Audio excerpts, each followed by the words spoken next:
Hey friends, welcome to Sanjeevani Prep, and in this lecture we will study Parkinson disease, which is a part of nervous system, and it is the second disease of nervous system. So let's do. So Parkinson disease होती क्या है हमारी, पहले वो बता देता हूँ मैं। पार्किंसन डिजीज़ हमारी मोस्टली जो हमारे ओल्ड पीपल होते हैं, ठीक है, बुज़ुर्ग लोग होते हैं, बूढ़े लोग होते हैं, उनके अंदर देखी जाती है ज़्यादातर, ठीक है। औरों में भी हो सकती है, और जो अदर एज पीपल होते हैं उनके अंदर भी हो सकती है, बट सबसे ज़्यादा कहाँ देखी जाती है, जो हमारे ओल्ड एज पीपल होते हैं, ठीक है।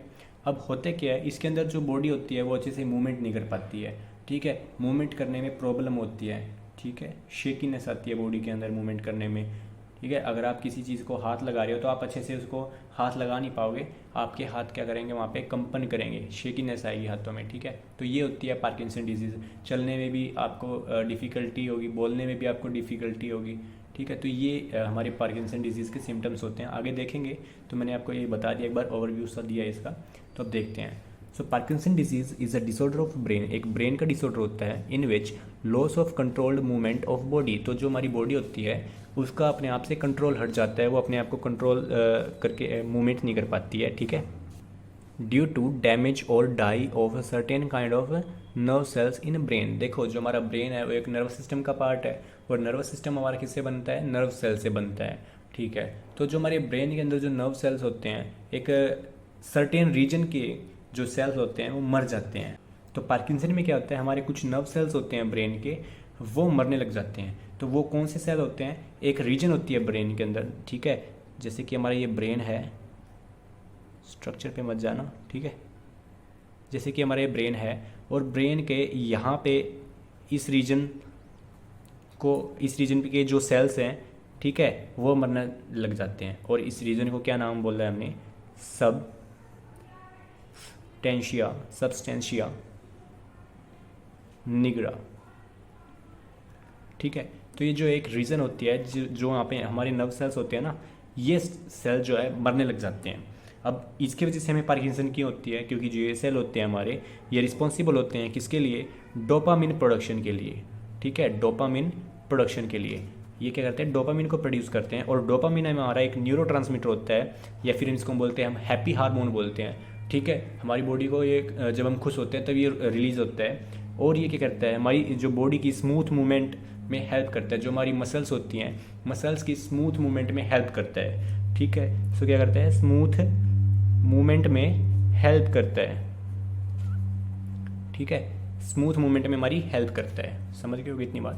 देखो अभी तो देखो जो हमारे क्या होते हैं, ड्यू टू डैमेज और die off certain kind of nerve cells in brain. तो वो कौन सी रीजन होती है, वो सबस्टेंशिया निग्रा होती हैं। जो इस रीजन के नर्व सेल्स होते हैं वो डाई कर जाते हैं। These cells produce vital chemical, जिसको हम क्या बोलते हैं, डोपामिन बोलते हैं। सो डोपामिन क्या करता है, देखो, it allow smooth movement of body by smooth muscles movement. ये वो स्मूथ मसल नहीं लिखा है यहाँ पे, क्या है, जो मसल्स होती हैं उनकी स्मूथ मूवमेंट करता है, ठीक है, वो होती है। अब देखो क्या होता है, अगर ये सेल मर जाएंगे तो क्या होगा, reducing dopamine level due to substantia nigra cell death. तो जो हमारे इस रीजन के सेल्स होते हैं, सबस्टेंशिया निग्रा रीजन के जो सेल होते हैं, नर्व सेल्स, वो मरने लग जाते हैं, जो कि क्या करते थे, प्रोड्यूस हमारा डोपामिन को, जिसकी वजह से क्या होगा, हमारा डोपामिन का प्रोडक्शन भी कम हो जाएगा। अगर डोपामिन का प्रोडक्शन कम होगा तो क्या होगा, डोपामिन हमारे किसके लिए रिस्पॉन्सिबल होता है, स्मूथ मूवमेंट के लिए। तो हमारी बॉडी में जो स्मूथ मूवमेंट होगी वो भी कम हो जाएगी, ठीक है। तो देखो ये क्या होगा, कोज ट्रिमर, मतलब कि है कंपन। ट्रिमर किसको बोलते हैं, हम कंपन को बोलते हैं। अनकंट्रोल शेकिंग मूवमेंट होती है, ठीक है। तो ये होता है हमारा पार्किंसन। अब देखो इसके सिम्टम्स देख लेते हैं एक बार। सिम्टम्स में क्या होता है पार्किंसन के, सबसे पहले होते हैं हमारे tremors, shaking movement, uncontrol shaking movement होती है। अगर आप किसी चीज़ को आप ऐसे हाथ लगा रहे हो तो आपके हाथ ऐसे कांपेंगे, ठीक है। दूसरा है स्लोड मूवमेंट, आप चलोगे तो बहुत धीरे धीरे चलोगे। हमने देखा है ना, जो बुजुर्ग होते हैं वो बहुत धीरे धीरे चलते हैं, बहुत धीरे धीरे चलते हैं, ठीक है। तो वो क्या होता है, वो इसी की वजह से होता है। अब देखो स्पीच चेंजेस, मतलब कि जो बोलते हैं उनको बोलने में भी बहुत ज़्यादा टाइम लगता है और अच्छे से नहीं बोल पाते हैं, ठीक है। उसके बाद देखो यहाँ पे क्या है, मसल स्टिफनेस। तो उनकी जो बॉडी की मसल्स होती हैं, स्मूथ मसल्स होती हैं, वो स्टिफ हो जाती हैं, जो मूवमेंट करने में क्या करती हैं, अच्छे से कैपेबल नहीं होती हैं, ठीक है, जिससे हमारी मूवमेंट भी अच्छे से नहीं हो पाती है।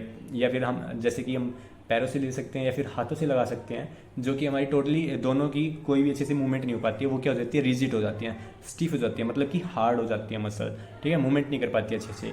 दूसरा क्या होगा, फिटिंग, हमें थकावट फील होती है, ठीक है, और पेन होता है। ओके, अब देखते हैं आगे। तो नेक्स्ट क्या है हमारा, नेक्स्ट हमारी कोज, इटियोलॉजी, ठीक है। तो जो कि हमारी पार्किंसन डिजीज होते हैं उसके कोज क्या हैं, तो देखो सबसे पहले क्या है हमारा जेनेटिक कोज। जेनेटिक में क्या होता है कि कुछ ऐसे जीन होते हैं जो कि हमारे कुछ प्रोटीन्स को प्रोड्यूस करते हैं, जो कि हमारे डोपामिन प्रोडक्शन में हेल्प करते हैं। तो उनके अंदर म्यूटेशन होगी तो वो प्रोटीन अच्छे से प्रोड्यूस नहीं हो पाएंगे, जिससे क्या होगा हमारा डोपामिन प्रोडक्शन में भी क्या होगा, अफेक्ट होगा, डिफेक्ट होगा, ठीक है। तो जिसकी वजह से हमें पार्किंसन हो सकती है। उसके बाद क्या हमारा, तो देखो वही लिखा हुआ है, specific gene mutation like alpha nucleo synuclein और पार्किन प्रोटीन जीन। तो जो ये प्रोटीन होते हैं इनके जीन्स में म्यूटेशन हो जाती है, जिसकी वजह से क्या होगा, इनका जो ये और जो ये जीन होते हैं ना हमारे, ये क्या करते हैं, this gene control the production of these proteins, ठीक है। तो इनका प्रोडक्शन में डिफेक्ट आएगा फिर, जो कि हमारे क्या है, डोपामिन प्रोडक्शन में हेल्प करते थे, तो वहाँ पे भी डिफेक्ट आएगा। ओके, नेक्स्ट क्या हमारा लुइस बॉडी। लुइस बॉडी में भी हमारा जो दोबारा से अल्फा साइन न्यूक्लिन प्रोटीन होता है वही क्या करता है, इंटरप्ट करता है। कैसे करता है, जो हमारा अल्फा साइन न्यूक्लिन प्रोटीन होता है उसकी क्लम्प फॉर्मेशन हो जाती है, उस जो क्लम्प फॉर्मेशन होती है उसको हम क्या बोल देते हैं, लुइस बॉडी बोलते हैं। क्या बोलते हैं, लुई बॉडी बोल देते हैं, ठीक है। मतलब क्या है, और देखो उसके बाद क्या है, interrupt the communication between the cell and cause and their death. मतलब क्या है कि जो इंटरप्ट करेगा किसके, सेल कम्युनिकेशन, सेल्स के बीच में कम्युनिकेशन को इंटरप्ट करेगा, जिसकी वजह से उनकी न्यूट्रिशन जो सिग्नल्स है वो ट्रांसमिट नहीं हो पाएंगे और सेल्स मर जाएंगे, ठीक है, डैमेज होंगे, फिर डेथ हो जाएगी उनकी, ठीक है। तो फिर क्या होगा, हमारे डोपामिन प्रोडक्शन में भी डिफेक्ट आएगा, ठीक है, अफेक्ट होगा मतलब। तो देखो ये क्या बोला इसने कि जो हमारे न्यूरॉन्स होते हैं ना, ये मान लो हमारा न्यूरॉन है, रफ स्ट्रक्चर बना रखा है। तो जो हमारा ये अल्फा साइन न्यूक्लिन जो प्रोटीन है ना, ये प्रोटीन है, इसके अब क्या बनते हैं, इसका बनता है हमारे क्लम्प फॉर्मेशन। मान लो कि हमारा ये प्रोटीन है, अब ये क्या होता है, इसके ऐसे गुच्छा बन जाता है दो न्यूरॉन्स के बीच में, ऐसे ये क्या बनाते हैं, क्लम्प बना लेते हैं, या फिर हमारा इधर भी ये क्लम्प बना लेते हैं न्यूरॉन के अंदर, जिसकी वजह से क्या होगा, हमारा जो ट्रांसमिट ऑफ सिग्नल नहीं हो पाएगा, कम्युनिकेशन नहीं होगा दो सेल्स के बीच में, जो यहाँ से जाएगा वो यहाँ से नहीं जा पाएगा, यहाँ से, ठीक है। तो ऐसे नहीं हो पाएगा, जिसकी वजह से क्या होगा, ये सेल के बीच में कम्युनिकेशन होगा, कम्युनिकेशन डिसरप्ट हो जाएगा, ख़राब हो जाएगा, और फिर वो क्या कर देंगे, वो डैमेज होंगे और उनकी डेथ हो जाएगी। और डेथ होगी तो मतलब देखो हमने पढ़ा है कि डेथ की वजह से क्या होता है, हमारा फिर डोपामिन लेवल कम हो जाता है, सीधी सी बात। अब देखो क्या है, एक तीसरा पॉइंट है हमारा, किसी भी तरीके से हमारा क्या डोपामिन का लेवल कम हो जाए तो हमारा पार्किंसन डिजीज होता है, ठीक है, तीसरा कोज। अब है हमारा चौथा कोज, वो क्या है, फोर्थ कोज क्या है हमारा, इन्फेक्शन। कि इन्फेक्शन जो हमारे कोई बैक्टीरियाज हैं, ठीक है, इन्फेक्टिंग कुछ भी है, तो वो क्या करते हैं, हमारे जो ब्रेन के सेल होते हैं, डोपामिन प्रोड्यूसिंग सेल होते हैं, सब्सटेंशिया निग्रा के सेल, उनको क्या कर देते हैं, किल कर देते हैं, जिसकी वजह में क्या होगा, डोपामिन का लेवल कम होगा और फिर हमें पार्किंसन हो जाएगी, ठीक है। तो इन्फेक्शन भी हमें क्या कर सकता है, कोज कर सकता है। अब फिफ्थ लास्ट क्या है हमारा, टॉक्सिन्स। टॉक्सिन्स कुछ ऐसे केमिकल्स, ठीक है, ड्रग्स हो सकते हैं, कुछ ऐसे केमिकल्स जो क्या बहुत ज़्यादा टॉक्सिक हो, या फिर टॉक्सिन्स होते हैं, तो क्या करते हैं, few toxins that can cause Parkinson by killing dopaminergic neurons. मतलब कि ये इसका मतलब क्या है कि वो सेल्स जो हमारे डोपामिन को प्रोड्यूस करते हैं, वो सेल जो न्यूरॉन्स हैं, ठीक है, नर्व सेल, तो वो क्या हो जाते हैं, उनकी डेथ हो जाती है due to the these few toxins, ठीक है। तो जिसकी वजह से हमें क्या होगी, पार्किंसन हो जाएगी। तो ये थे हमारे सभी कॉज जिसकी वजह से हमें पार्किंसन हो जाती है। अब पार्किंसन होती कैसे है इन कॉजों से, वो देख लेते हैं एक बार। तो देखो ये क्या हमारी पैथोजेनेसिस, मैंने एक बिल्कुल अच्छे से लिख रखी है कि आपको समझ आएगी और इजी से आप लिख सकते हैं। इस तरीके से लिखेंगे पेपर में तो जो एग्जामिनर होगा अच्छे से चेक कर पाएगा, समझ में भी आएगी अच्छे से। तो देखो क्या है, पैथोजेनेसिस होता है मतलब डिजीज़ की फॉर्मेशन, वो कैसे हुई है, वो डेवलप कैसे हुई है। तो देखो कोज, तो कोज हमारे कोई भी थे, देखो तो उनमें से मैंने दो कोज लिख रखे हैं, जेनेटिक्स या लुई बॉडी, या फिर हमारे कुछ भी हो सकते हैं, इन्फेक्शंस या टॉक्सिन्स। तो इस सभी कोजेज की वजह से हमें क्या होता है, reduction in substantia nigra nerve cells, मतलब कि वो सेल्स रिड्यूस करना स्टार्ट कर जाते हैं, ठीक है, डाई करना स्टार्ट कर देते हैं, ठीक है, जिसकी वजह से क्या होगा, हमारा decrease dopamine level in brain. तो हमारा जो ब्रेन होगा उसके अंदर जो डोपामिन का लेवल भी कम होगा, और ये जो हमारे न्यूरोट्रांसमीटर होते हैं ये कम्युनिकेशन में भी हेल्प करते हैं न्यूरॉन्स के, तो ऊपर से जो कम्युनिकेशन भी डिस्टर्ब होगा हमारे ब्रेन के अंदर, ठीक है, डिसबैलेंस होगा, जिसकी वजह से, और फिर जो हमारा डोपामिन है वो हमारे क्या है, जो मसल्स होती है हमारी, उनकी स्मूथ मूवमेंट में भी हेल्प करता है, ठीक है।